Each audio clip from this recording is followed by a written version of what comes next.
네, 트럼프 2기 후반부 국정의 동력에 중대 변수가 될 내년 11월 중간 선거를 앞두고 벌써부터 신경전이 가열되고 있습니다. 트럼프 대통령은 새로운 건강보험 시스템을 추진할 의지를 보이고 있고 선거구를 유리하게 조정하려는 정치권의 기싸움도 치열하게 전개되고 있습니다. 워싱턴 정호윤 특파원입니다. 43일이라는 역대 최장 셧다운을 끝내는 서명을 하면서도 트럼프 대통령은 내년 11월 중간 선거를 상기시켰습니다. 집권 후반기 안정적인 동력 확보를 위해선 반드시 승리가 필요하다는 호소였습니다. So I just want to tell the American people you should not forget this when we come up to midterms and other things. Don't forget what they've done to our country. 하지만 상황은 녹록지 않습니다. 최근 미성년자 성착취범인 앱스타인 의혹이 재점화하며 공화당 내 트럼프 아성이 흔들렸고 오랜 측근이던 마조리 테일러 그린 공화당 하원 의원도 트럼프의 등을 돌리며 충격을 안겼습니다. We have nothing to do with Epstein. The Democrats do. All of his friends were Democrats.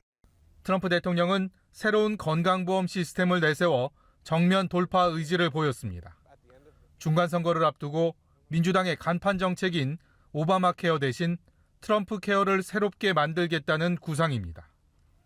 전 국민 건강보험제인 오바마 케어를 대체할 트럼프 케어를 추진한다는 것으로 건강보험 보조금을 보험사가 아닌 국민에게 직접 지급하겠다는 겁니다. 트럼프가 쏘아올린 선거구 조정을 둘러싼 신경전도 뜨겁습니다. 공화, 민주 양당은 각각 지지세가 뚜렷한 지역에서 선거구를 조정하며 중간선거 승리를 위한 교두보를 마련하고 있는데 트럼프 대통령은 선거구 조정을 거부한 인디애나주의 공화당 의원들을 이틀째 강도 높게 비판하며 어떤 대가를 치르더라도 하원 다수당 지위를 사수할 뜻을 내비쳤습니다. 워싱턴에서 연합뉴스TV 정호윤입니다.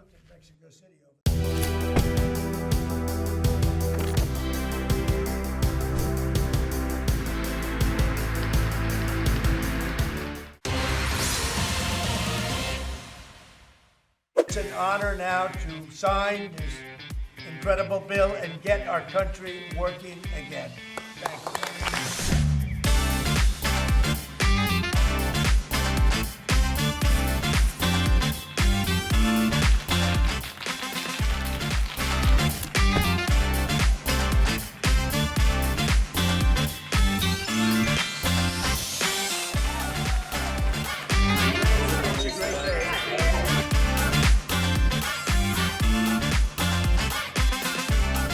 I'm excited. I enjoy what I do, so it's good to get back. I feel great, happy to be back in office and see the people in the streets and see the city life again.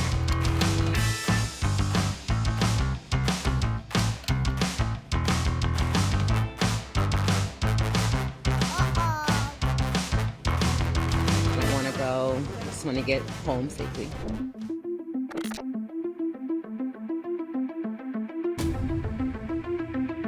This cost the country $1.5 trillion, this little excursion that they took us on. You should not forget this when we come up to midterms and other things. Don't forget what they've done to our country.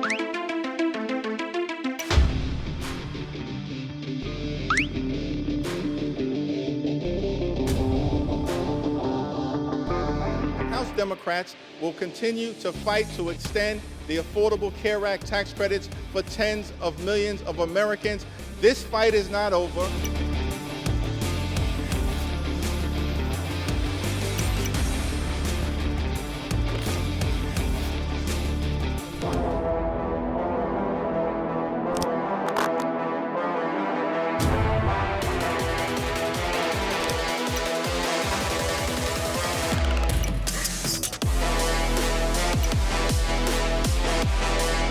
Did the president ever spend hours at Jeffrey Epstein's house with a victim? These emails prove absolutely nothing other than the fact that President Trump did nothing wrong.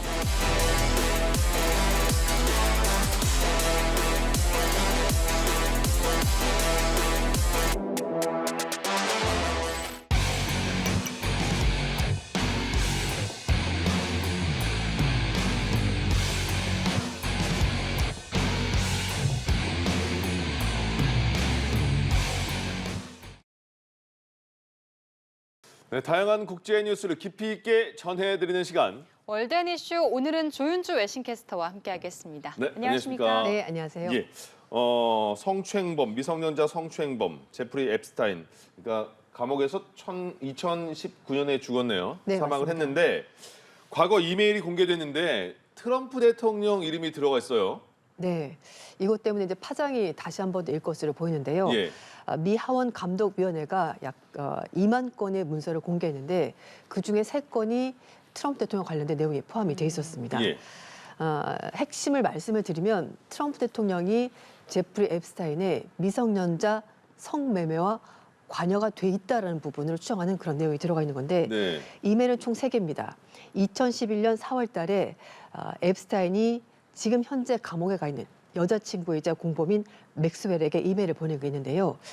피해자가 트럼프와 함께 내 집에 몇 시간 동안 있었다. 그런데 그 얘기가 단 한 번도 언급된 적이 없다. 그러면서 아직 짙지 않은 개가 트럼프라는 것을 알아야 될 거다라고 말했습니다. 예, 그러니까 짙지 않은 게 이게 뭐냐면요. 셜록 홈즈 단편 소설에 나오는 문장인데 이게 예. 굉장히 유명한 문장입니다. 어떤 뜻이냐면 원래 도둑이 들어오면 개가 짖어야 되잖아요. 근데 개가 짖지 않는 겁니다. 그러니까 뭔가 알고 있거나 이 사람이 도둑이 아닌 거죠. 결국 결정적인 증거가 되는 굉장히 중요한 단서를 가지고 있다는 의미가 되는 건데 예, 여기서 짖지 않은 게 그러니까 트럼프에 대해서 그 형사라든지 여러 가지 재판 과정에서 아무런 얘기가 없었다는 거죠. 결국 트럼프가 여기에 관여됐다는 걸 알고 있었던 것이고 예. 트럼프도 이 사건과 관련이 돼 있다는 것을 이제 비유적으로 얘기를 한 겁니다. 예, 그리고 이제 두 번째 편지는 2015년에 나온 건데요. 작가 겸 언론인인 마이클 울프와 주고받은 편지입니다. 이 사람은 트럼프 대통령 자서전을 쓴 사람이거든요. 네. 그러니까 관여가 있는 사람인데 이 사람에게 얘기를 하는 겁니다. 앞으로 언론에서 트럼프에게 당신과 관련된 것이 있냐라고 물어볼 거다. 그러니까 앱스타인에게 말해주는 건데요. 그러면 가만히 있어라. 트럼프가 스스로 걸려들도록 기다려라. 이렇게 예. 조언을 해주는 겁니다. 그러면서 트럼프가 당신, 그러니까 앱스타인 비행기에 탔거나 아니면 당신 집에 간 적이 없다라고 말을 하게 되면 나중에 트럼프가 어떤 공격을 받거나 위급했을 때 당신이 그 카드를 쓸 수 있을 거다라고 예. 조언을 해준 겁니다. 그리고 세 번째 편지는 2019년 1월달 편지인데요. 트럼프 대통령이 앱스타인이 사임하기를 원했다. 하지만 나는 애초에 회원이 아니었다라고 말한 부분인데 이건 뭐냐면 말하라고 이졌지 클럽에 이제 회원권이 있습니다. 예. 그래서 그 회원이었는데 트럼프 대통령이 나가라고 말했다. 뭐 그런 얘기 하는 건데요. 그러면서 앱스타인이 그는 소녀들에 대해서 알고 있었다라고 울프에게 편지를 한 겁니다. 예. 그러니까 소녀들은 성매매에 동원된 여자들을 말하는 것으로 보이는데요. 네. 결국 이 세 개의 편지를 보면은 트럼프 대통령이 지금까지 계속 부인하고 있지만 앱스타인의 성매매 사건과 관여가 있다는 것이 편지를 통해서 밝혀졌고요. 예. 이 소녀라고 말하는 부분에 이게 이제 민감한 고유명사가 나와 있기 때문에 이게 이제 마크 처리해서 안 보이게 돼 있었는데 이번에 그 미하원 감독위원회 측에서 이걸 공개할 걸 요구했고요. 네. 이름이 나왔는데 버지니아라는 이름이 나왔습니다. 예. 이 여성은 올해 4월 달에 스스로 목숨을 끊은 여성인데요. 역시 피해자 중 한 명이었고 이 여성도 자살을 했습니다. 그래서 예. 이 전반적인 상황을 봤었을 때 트럼프 대통령이 앱스타인의 성매매 사건과 관련이 돼 있었고 그리고 앱스타인이 미성년자 성매매한다는 것을 알고 있었고 심지어 그 소녀들과 시간을 보냈다는 것이 이메일을 통해서 밝혀지게 된 겁니다. 예. 일단 하원 감독이 민주당 간사 측에서는요 이번에 공개된 메일을 얘기를 하면서 백악관이 뭔가 숨기고 있는 것 같다라고 말하면서 전체적인 문서 공개 그러니까 이메일 전체를 다 공개할 것을 요구를 하고 있는데요. 이 이메일은 민주당이 올해 초 앱스타인 유족들에게 요청을 해서 이메일이 추가적으로 나오면서 이번에 공개가 된 거라고 하고요. 예. 사실상 그 앱스타인 사건이 종결이 됐습니다. 트럼프 행정부 들어서면서 피의자가 사망했기 때문에 네. 그런데요.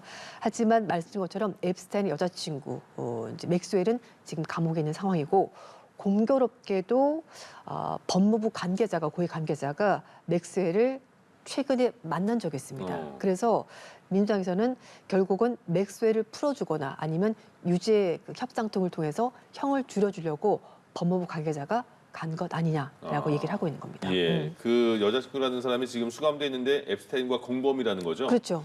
네, 근데 어떻게 이야기를 그렇게 긴장감 있게 잘 해주십니까? 예. 아, 네. 그 트럼프 대통령은 만약 이게 어쨌든 사실 확인은 일단 이메일만 나온 거니까 아직 그렇죠. 모르는 상황에서 네. 사실이면 굉장히 충격적인 일이니까 트럼프 대통령은 어떤 입장이 나왔습니까? 네, 트럼프 대통령은 줄기차게 자신은 관계가 없다라고 말했습니다. 물론 앱스타인과 친분이 있었다, 친구 시절이 있었는데 하지만 2000년대 초반에 결별했다라고 밝힌 건데요. 이윤즉슨 마라라고 리조트에서 거기 일하는 여성 직원들을 빼내갔다 이렇게 주장을 하는 겁니다. 그러니까 좋지 않은 행동을 해서 쫓아낸 거다. 그래서 이제 회원권을 반납해라라고 얘기를 한 거라고 얘기하는데요. 하지만 앞에 말씀인 것처럼 앱스타인은 자기는 거기에 회원했던 게 없었다. 사실이 아니다. 이렇게 말을 하고 있는 거고요. 일단 뭐 캐롤라인 레빗 백악관 대변인도 입장을 밝혔는데요. 이메일은 트럼프가 아무런 잘못도 하지 않았다는 사실 외에는 아무것도 증명하지 못했다라고 얘기를 하고 있고요. 지금 셧다운이 끝나고 나서 민주당이 궁지에 몰리니까 이걸 가지고 다시 한 번 더 이슈몰이 하는 거다라고 말하면서 사실이 아니고 그리고 언론이 진보적 언론들이 선택적 사항만 가지고 지금 보도를 하는 거다. 과장돼 있고 사실이 아니다. 이렇게 얘기를 하고 있는데요. 하지만 지금 계속해서 관련 증거가 나오기 때문에 일부에서는 오히려 이 전반적인 내용 전체를 공개해야 된다라고 얘기를 하고 있고 지금 의회에서도 그 방안에 대해서 얘기를 하고 있고요. 아마 표결에 붙여서라도 전체 내용 공개를 추진할 것으로 보입니다. 예, 예. 알겠습니다.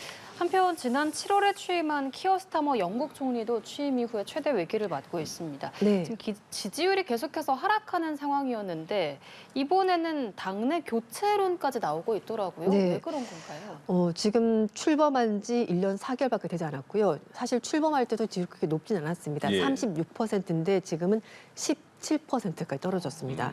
이런 가운데 당내에서 총재를 교체해야 되는 거 아니냐라는 얘기가 나오고 있는데요. 26일 날 예산안이 나올 때 거기에 반응이 좋지 않거나 아니면 내년 5월 달에 지방선거에서 집권 노동당이 패한다면은 총리를 바꿔야 된다는 얘기가 나오는 겁니다. 첫 번째 이유가 있는데요. 키어 스타머 총리가 집권할 때 세금을 올리지 않겠다라고 약속했습니다. 그런데 집권하고 나서 세금을 올려야 된다고 슬금슬금 입장을 바꾸는데요. 처음에는 자본소득세와 상속세만 올리겠다라고 말했습니다. 그런데 가장 최근에 근로소득세, 그러니까 일반 근로자들 세금을 올리겠다라고 말했고요. 여기에다가 국민보험료 이것도 올리겠다. 그리고 부가가치세도 올려야 되겠다라고 말한 겁니다. 이윤즉슨 관세 전쟁 때문에 영국 경제가 너무 힘들어졌고 물가도 너무 많이 올랐다. 그래서 적자가 심하기 때문에 이런 식으로 올릴 수밖에 없다라고 말을 하니까 말했던 거랑 행동이 달라지게 된 거죠. 거기다가 지지율까지 뚝뚝 떨어지니까 당내에서 미리 그럼 총리를 대표를 바꿔야 되는 거 아니야라고 얘기가 나온 건데요. 이렇게 여러 가지 잡음 나오자 스타머 총리가 직접 나섰습니다.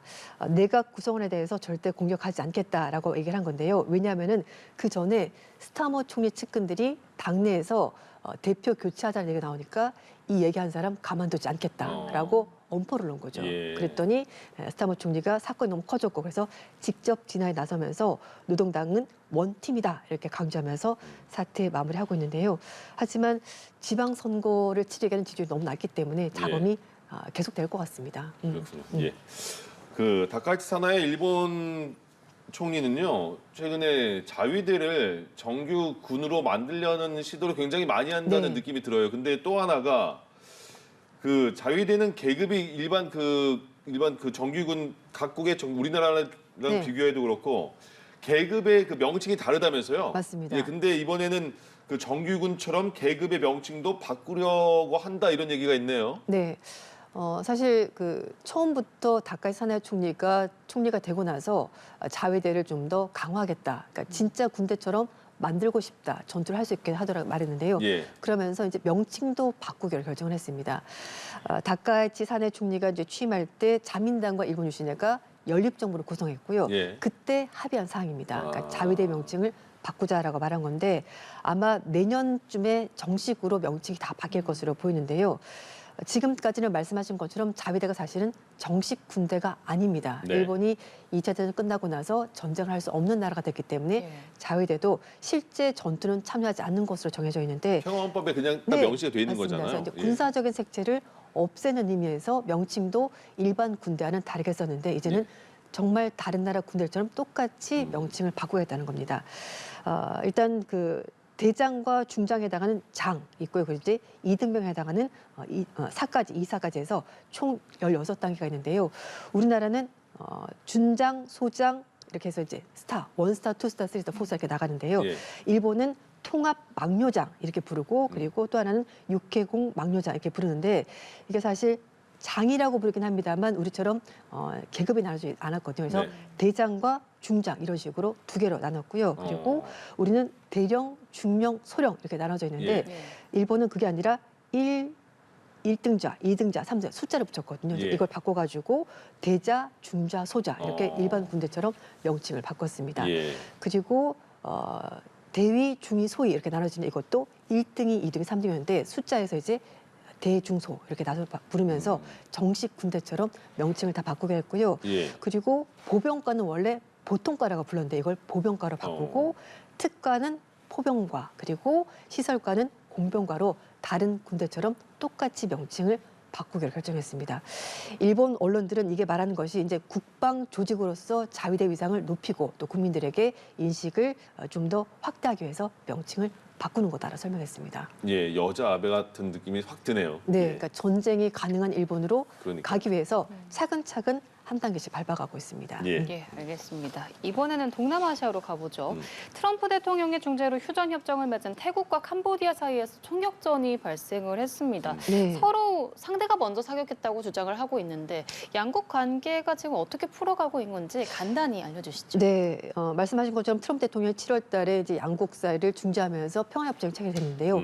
이 사건의 발달은 태국과 캄보디아가 프랑스 식민 시절에 프랑스가 정해놓은 국경 때문에 양측 간에 국경 분쟁이 발생된 겁니다. 그래서 지금까지도 여러 차례 충돌이 있었고요.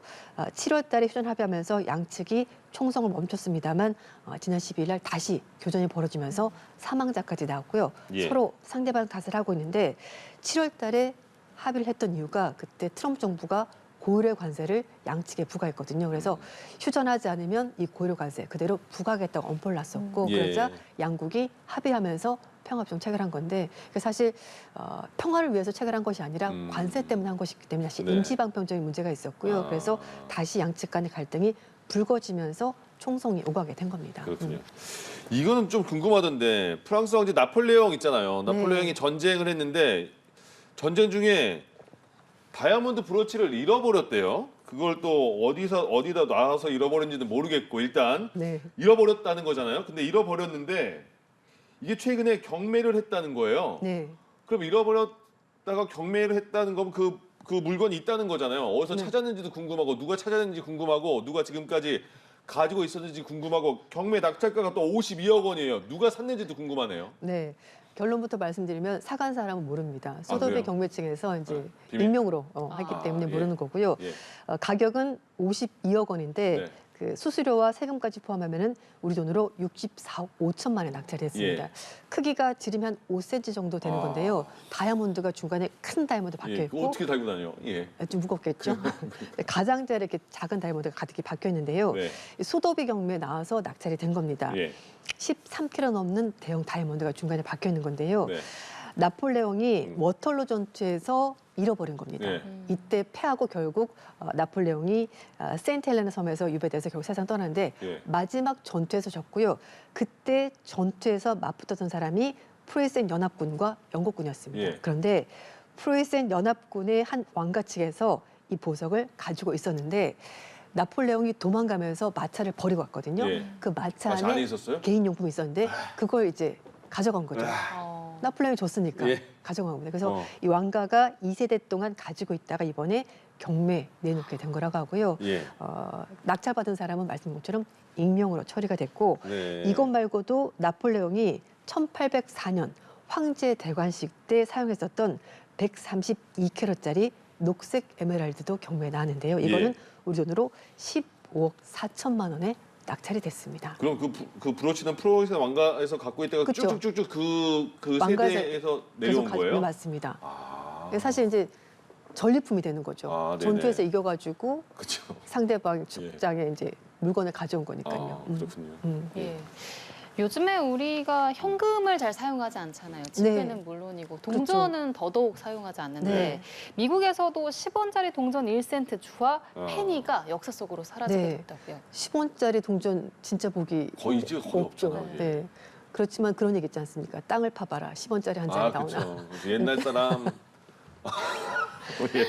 미국도 마찬가지입니다. 네. 페니에 대해서 여러 가지 표현이 많은데요. 예를 들어서 페니 핀처 그러면은 10원짜리도 꼭 가지고 있는 사람, 구두쇠를 예. 말하는 거고요. 그리고 페니스 프롬 헤븐 그러면은 하늘에서 떨어진 1페니, 그러니까 뜻밖의 해군 이런 것들 말하는 예. 건데 이건 다 옛날 말이 됐습니다. 네. 1페니가 우리 돈으로 14원이고요. 근데 이걸 만드는데 우리 돈으로 45원이 된다고 합니다. 예. 그래서 도안에 링컨이 새겨져 있고 뒷면에는 밀 이삭과 링컨 기념관 새겨지다가 최근에 연방 방패도 도안에 들어가 있는 건데요. 페니를 만드는데 구리와 아연이 쓰인다고 하는데요. 네. 요즘에 구리 가격 워낙 많이 올랐기 때문에 트럼프 대통령이 이제 그만 만들어라라고 말하면서 이제 더 이상 만들진 않고요. 예. 현재 3천억 개 정도 페니가 유통이 되고 있는데 사실 이게 쓰인다기보다는 어디 책상 서랍에 들어있거나 그렇죠. 자동차 이렇게 컵홀더에 맞아요. 들어가 있게 되는데 예. 또 미국에 이제 가보시면 아시겠습니다. 물건 살 때 99센트, 뭐 $5 99센트, $4 99센트 많거든요. 그래서 예. 혹시라도 현금을 쓰는 경우에는 1페니가 아직 필요하기 때문에 네. 뭐 앞으로 좀 부족하지 않겠나, 품귀 현상이 있을 거다 이런 얘기도 나오고 있습니다. 그렇죠. 요새는 이사할 때 쇼파 드러내도 10원짜리 잘 안 나와요. 100원짜리 100원짜리, 나오죠. 500원. 그렇죠. 네, 맞습니다. 이제 어제 수능이 끝났습니다. 네. 다들 뭐 좋은 결과가 있으면 좋겠는데 외신들의 관심이 큰 이유가 우리만의 수능의 문화가 있잖아요. 뭐 그쵸. 그러니까 그 출근 시간도 듣기 평가도 잘 그 시간도 늦추고 이렇게 그런 거에 관심이 많나 봐요, 외신들이. 네, 그래서 BBC에서는요 수능 이걸 영어로 썼습니다. SUNUNG 이렇게 해가지고 그대로 예. 네, 그러니까 나라 전체가 고요함으로 빠져드는 하루 이렇게 말하면서 수능을 표현했습니다. 예. 말씀하신 것처럼 출근도 늦게 하고 네. 그리고 듣기 시험 평가할 때는 항공편도 운항을 하지 그렇죠. 않습니다. 그래서 영국 BBC는 8시간에 걸쳐서 한국의 수험생들이 시험을 치르고 무려 200개 문항을 푼다라고 전했습니다. 네네. 그리고 AF통신에서는요.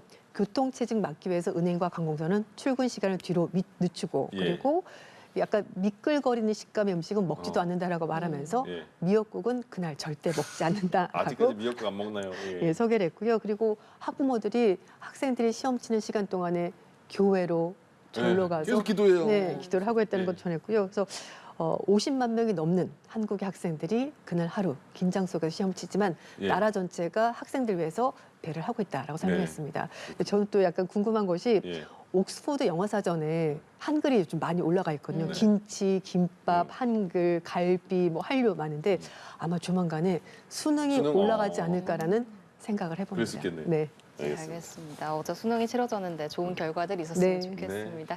오늘 월드են 이슈 조윤주 여신캐스터와 함께했습니다. 고맙습니다. 네, 감사합니다. 미국 민주당 하원 의원들이 억만장자 성범죄자 제프리 앱스타인의 과거 이메일을 공개했습니다. 공개된 메일에는 도널드 트럼프 대통령의 이름이 수차례 언급됐는데요. 이에 대해 트럼프 대통령은 사기극이라고 일축했습니다. 최진경 기자입니다. 미국의 억만장자 성범죄자 제프리 앱스타인의 이메일이 공개되면서 파장이 일고 있습니다. 현지 시간 12일 미 하원 민주당 의원들이 공개한 내용으로 이메일은 모두 3통입니다. 앱스타인은 과거 이메일에서 트럼프 대통령의 이름을 수차례 언급했습니다. 특히 지난 2011년 전 연인 길레인 맥스웰에겐 트럼프 대통령을 아직 짖지 않은 개라고 지칭했습니다. 이어 자신의 집에서 그가 피해자와 몇 시간을 보냈다면서 그는 한 번도 언급되지 않았던 인물이라고 강조했습니다. 2019년 작가 마이클 울프에게 보낸 메일에선 트럼프 대통령이 그 소녀들에 대해 알았다고도 주장했습니다.